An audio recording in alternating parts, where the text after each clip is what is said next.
नमस्कार दोस्तों, मैं राम एक बार फिर से स्वागत करता हूं आप सभी का आपके अपने YouTube channel maths by Ram sir पर।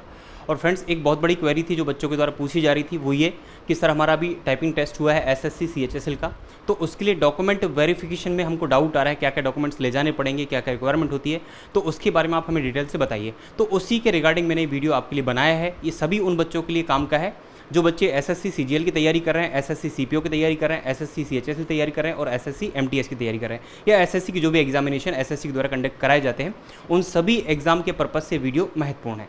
तो इस वीडियो में हम देखने वाले हैं डॉक्यूमेंट वेरिफिकेशन की प्रोसेस क्या होती है, इसमें डॉक्यूमेंट क्या क्या रिक्वायर्ड होते हैं। और मैं ऑलरेडी एसएससी में 4 बार से 5 बार सेलेक्टेड हूँ, ठीक है, और 4 से 5 बार मैंने डॉक्यूमेंट का वेरिफिकेशन करवाया हुआ है। मैंने इसमें 2 बार सीएचएसएल और 3 बार एसएससी सीजीएल का डॉक्यूमेंट वेरिफिकेशन करवाया हुआ है। तो उसके रिगार्डिंग क्या क्या चीज़ें होती हैं और क्या हमें वहाँ पर फेस करना पड़ता है, वो सारी चीज़ें मैं आपको बताने वाला हूँ। तो ध्यान से देखिएगा और अगर अच्छा लगे तो अपने दोस्तों को भी शेयर करिएगा, क्योंकि ये बहुत महत्वपूर्ण जानकारी है। At the time of examination, उस समय जब हम पहुँचते हैं, जब हमारा फाइनल वहाँ पर होता है डॉक्यूमेंट वेरिफिकेशन या टाइपिंग टेस्ट होता है, तो उसी के साथ में कई बार क्या होता है डॉक्यूमेंट का वेरिफिकेशन हो जाता है, तो हमें कुछ चीज़ों की जानकारी नहीं होती है, तो हम कुछ गलतियाँ कर बैठते हैं। तो गलतियों को अवॉइड करने के पर्पज़ से मैं आपको ये वीडियो बना करके दे रहा हूँ। तो देखिएगा, सबसे पहले जो है, जब आप डॉक्यूमेंट वेरिफिकेशन के लिए जा रहे होंगे तो क्या होता है कि एसएससी का जो कमीशन होगा, जिस भी स्टेट के थ्रू आपने फॉर्म भरा होगा, तो वहाँ का रीजन होता है, उस रीजन का एक कमीशन होता है। तो वहाँ उसकी वेबसाइट पर जो है आपको एक एडमिट कार्ड जारी किया जाएगा, ठीक है। तो ये एडमिट कार्ड होगा, एडमिट कार्ड आप वहाँ से ले सकते हैं। जब आपका वेरिफिकेशन होगा तो आपको इंटीमेट किया जाएगा और एडमिट कार्ड सेंड किया जाएगा। तो ये एडमिट कार्ड, जिसे हम कॉल लेटर बोलते हैं, ये कॉल लेटर और एडमिट कार्ड आपको लेकर के जाना है। साथ ही साथ इसी के साथ ही साथ जो है, आप जिस भी एग्ज़ाम के लिए जा रहे हैं तो उसके लिए पोस्ट प्रेफरेंस फॉर्म, मतलब सीएचएसएल के केस में अगर जा रहे हैं तो सीएचएसएल के केस की हम बात करें तो इसमें जो होगा पोस्ट का प्रेफरेंस फॉर्म अलग आएगा। सीजीएल के केस में पोस्ट का प्रेफरेंस अलग आएगा, एमटीएस केस में पोस्ट का प्रेफरेंस अलग आएगा। तो पोस्ट प्रेफरेंस फॉर्म होगा, उसकी आप कॉपी प्रिंट आउट लीजिएगा और कम से कम 3 से 4 कॉपी आप लेकर के जाइए। एक कॉपी अपने आप से फिल करके जाइएगा। और वहाँ पर सेंटर पर कई लोग जानकार लोग मिलते हैं, तो आपको जानकारी नहीं होती, कई बार आप ऊपर नीचे प्रेफरेंस कर देते हैं या गलत कर देते हैं, तो वहाँ से आप जो है जानकारी लेकर के प्रॉपर तरीके से भर देंगे। तो ये 2-3 मैं एक्स्ट्रा इसलिए बोल रहा हूँ क्योंकि गलती अगर हो जाती है तो आपके पास रिजर्व में रहेगा, वहाँ पर प्रिंट आउट कहाँ से निकालोगे एकदम से, ठीक है, बड़ी दिक्कत जाएगी। तो पोस्ट का प्रेफरेंस फॉर्म साथ में लेकर के जाना है। इसके बाद में दूसरा जो आपका डॉक्यूमेंट होता है वो ये कि मैट्रिकुलेशन सर्टिफिकेट, मतलब मैट्रिकुलेशन सर्टिफिकेट मतलब 10th क्लास की जो मार्कशीट होगी in support of date of birth. Date of birth के वेरिफिकेशन के लिए वो लोग केवल 10th की मार्कशीट ही लेते हैं। मतलब ऐसा नहीं कि आप प्रिंसिपल के द्वारा कोई सर्टिफिकेट बनवा लें, या आप जो है स्कूल लिविंग सर्टिफिकेट या टीसी लेकर के चले जाएंगे, भाई हमारा जो है डीओबी इसमें डला हुआ है, वो वहाँ पर एक्सेप्टेड नहीं होगा। आपको 10th की मार्कशीट लेकर के जानी पड़ेगी for the verification of date of birth, ठीक है, वो वही एक्सेप्ट करते हैं। और जो बच्चे एमटीएस का फॉर्म फिल किए हुए हैं तो उनका क्वालिफिकेशन जो है 10th क्लास लगता है, तो उसके लिए 10th की मार्कशीट तो लगेगी, लेकिन फिर भी आपने क्या है क्वालिफिकेशन में क्या भरा हुआ है उसके अकॉर्डिंग आपको डॉक्यूमेंट्स लेकर के जाने, ठीक है। तो यहाँ पर डेट ऑफ बर्थ के लिए आप मैट्रिकुलेशन सर्टिफिकेट लेकर के जाएंगे। फिर एजुकेशनल क्वालिफिकेशन में आपने क्या भरा हुआ है, जैसे सीएचएसएल का फॉर्म आपने भरा हुआ है तो उसमें 12th तक का ही लगता है रिक्वायरमेंट, लेकिन आपने ग्रेजुएशन डाला हुआ है तो फिर आप ग्रेजुएशन तक की मार्कशीट भी लेके जाएंगे। बाई चांस अगर उन्होंने मांग लिया तो फिर आपको प्रोड्यूस करने में दिक्कत जाएगी, ठीक है। तो यहाँ पर जैसे आप एजुकेशनल सर्टिफिकेट में आपने 12th की मार्कशीट या 12th के बारे में डिटेल दिया है सीएचएसएल में, ठीक है, या आप एमटीएस के केस में जो है आपने 12th भरा हुआ है लेकिन 10th तक का ही वहाँ पर लगता है, लेकिन आपने फिल कर दिया, तो उस केस में जो 10th की मार्कशीट है वो और जो 12th की मार्कशीट है वो मार्कशीट के साथ ही साथ आज के समय में एक सर्टिफिकेट भी जो है जारी किया जाता है। जैसे कि आप एमपी बोर्ड से होंगे या यूपी बोर्ड से होंगे तो मार्कशीट के साथ एक अलग से सर्टिफिकेट भी आता है, वो भी आपको लेकर के जाना पड़ेगा। जैसे हम लोग के टाइम पर 2003 में मेरा 10th क्लास हुआ और 2005 में मेरा जो है 12th क्लास हुआ, तो उस केस में जो मार्कशीट होती थी वही सर्टिफिकेट होता था, अलग से कोई सर्टिफिकेट नहीं आता था। लेकिन आज के समय सर्टिफिकेट भी आता है, तो वो सर्टिफिकेट आपको लेकर के जाना पड़ेगा, ठीक है। अब हम बात करते हैं जैसे एजुकेशनल क्वालिफिकेशन में, जैसे डिग्री अगर आपने लगाई हुई है, जैसे आपने कंबाइंड ग्रेजुएट लेवल का फॉर्म भरा हुआ है या सीपीओ का फॉर्म भरा हुआ है, तो डिग्री के साथ ही साथ जो आपकी मतलब जो डिग्री आपने लगाई हुई है तो डिग्री भी लगेगी और उसकी मार्कशीट जो है सारे सेमेस्टर होंगे उसकी मार्कशीट और जो फाइनल सेमेस्टर उसकी मार्कशीट लेकर के जाना है, ठीक है। कई बार क्या होता है कि जो फाइनल होता है उसी को देख करके वो काम चला लेते हैं, लेकिन बाई चांस अगर पूछ लिया कि और सेमेस्टर की मार्कशीट कहाँ पर है तो वो आपको दिखानी पड़ेगी। इसलिए अदर जो सेमेस्टर होंगे मतलब बाकी का, तो आपको वो भी लेकर के जाना चाहिए क्योंकि कई बार मांग लेते हैं, ठीक है। जैसे आप अभी बीएससी किए होंगे या बीए किए होंगे, तो इसमें मेरे टाइम पे जो है सेमेस्टर नहीं हुआ करता था, ईयर वाइज एग्जाम हुआ करता था। तो उस केस में तीनों साल जो है आपकी उसकी मार्कशीट और फाइनल की मार्कशीट आपको लेकर के जाना है। डिग्री के लिए आपको अप्लाई करना पड़ता है, अगर डिग्री आ जाती तो ठीक है, नहीं तो प्रोविजनल सर्टिफिकेट उसका जो होगा वो आपको लेकर के जाना पड़ेगा, ठीक है। इसके बाद में अगर आप देखिए कैटेगरी से हैं, तो कैटेगरी के केस में यहाँ पर आप देखेंगे कि भाई एसटी, एससी, ओबीसी सर्टिफिकेट जो है आपका लगता है। ये गवर्नमेंट ऑफ इंडिया का फॉर्मेट आपको गूगल पे मिल जाएगा, वहाँ से आप डाउनलोड कर लीजिए। अगर नहीं मिलता है तो डिस्क्रिप्शन मैंने लिंक दी हुई है, तो वो लिंक से भी आप डाउनलोड कर सकते हैं। तो एसटी, एससी, ओबीसी का जो जिस भी कैटेगरी से आप बिलोंग करते हैं, उसका सेंट्रल गवर्नमेंट ऑफ इंडिया का फॉर्मेट में आपको सर्टिफिकेट बनवा करके लेकर के जाना है, ठीक है।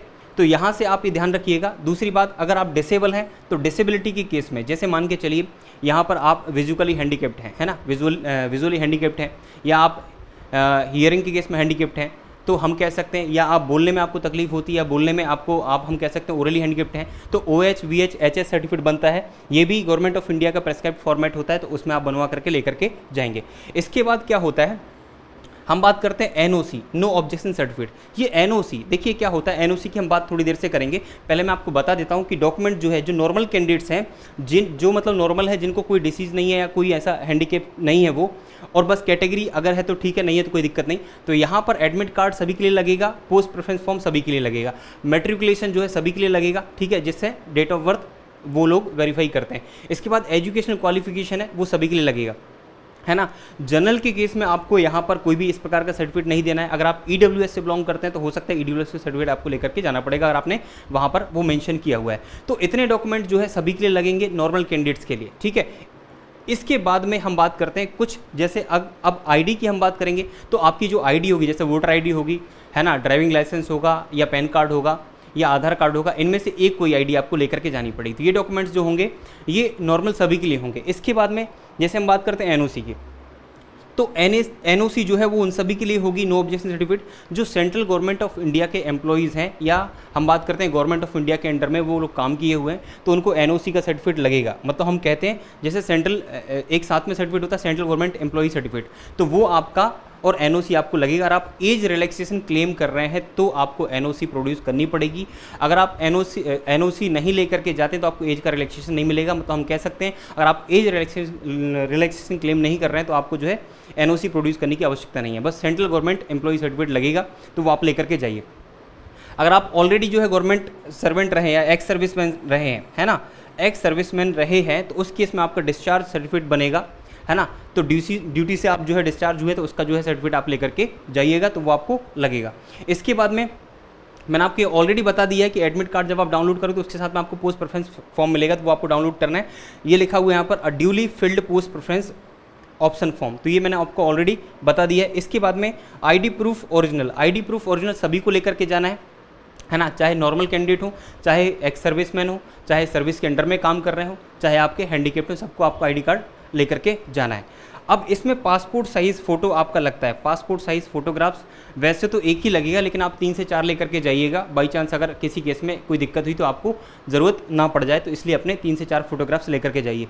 इसके बाद में एक डॉक्यूमेंट यहाँ पर हम बात करें,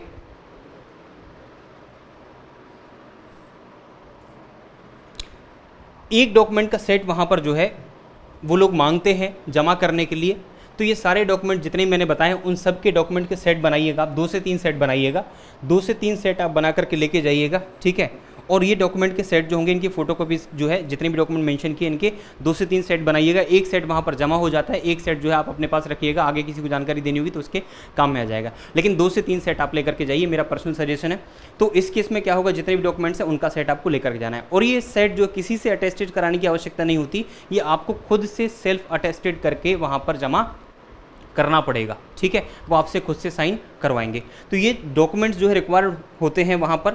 मैं आपको थोड़ा सा फॉर्मेट शो कर देता हूँ कि जो OBC सर्टिफिकेट का फॉर्मेट होता है सेंट्रल गवर्नमेंट का, वो इस तरीके से होता है। अगर आप देख पा रहे होंगे तो यहाँ पर मैंने लिया हुआ है ये जो फॉर्मेट है, ये फॉर्मेट यहाँ पर पूरा इस तरह से दिया हुआ है। इसका पहला पेज ये है, दूसरा पेज ये है, ठीक है। तो ये इस फॉर्मेट में जो है आपको OBC का सर्टिफिकेट बनवाना होगा, है ना। इसका जो है पूरा फॉर्मेट जो है आप PDF डाउनलोड कर सकते हैं, लिंक जो है डिस्क्रिप्शन में आपको मिल जाएगी।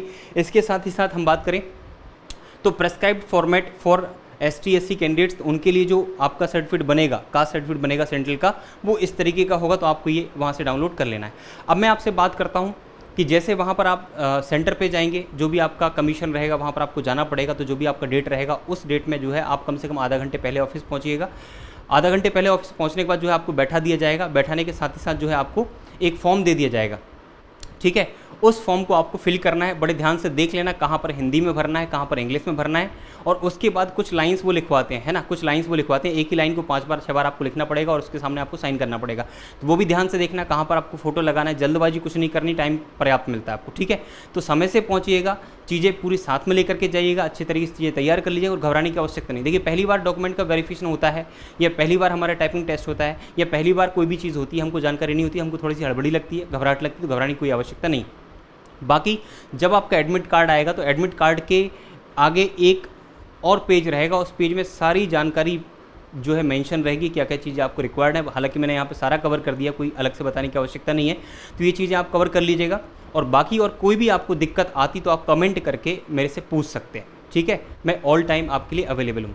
चूँकि मैंने आपको बताया कि मैं 4 से 5 बार डॉक्यूमेंट वेरिफिकेशन करा चुका हूँ, मैं ऑलरेडी SSC में सेलेक्टेड हूँ और गवर्नमेंट ऑफ इंडिया के अंतर्गत मैं कार्यरत हूँ इनकम टैक्स डिपार्टमेंट में, तो ये कोई बताने वाली बात नहीं, आपको तो खैर जानकारी है ही। तो चलिए फिर आज के लिए इतना ही, थैंक यू सो मच।